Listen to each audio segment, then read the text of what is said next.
În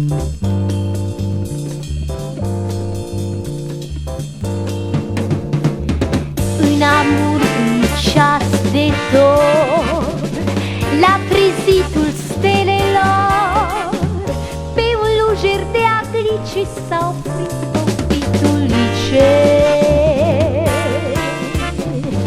Pitulice, nu mai sta, du-te-n zbor la draga mea, ca să-i spună că n-am cine-n dor, să-i spună pentru mine seară bună.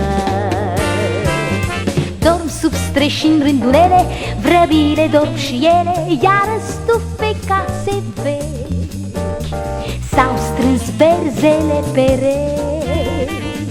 Parcă numai eu sub cer stau în cuibul meu stingher și țin sfatul până-n zor, cu lucefer și cu flori.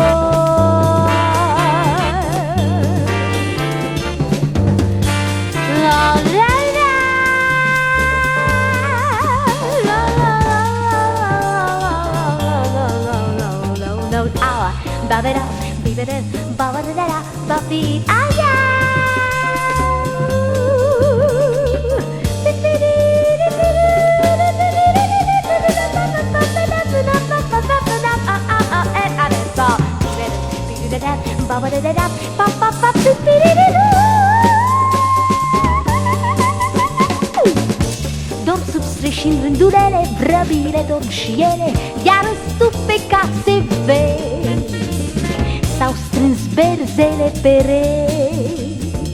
Parcă numai eu sub cer stau în cuibul meu stingher și țin sfatul până-n zor, cu lucefer și cu flori.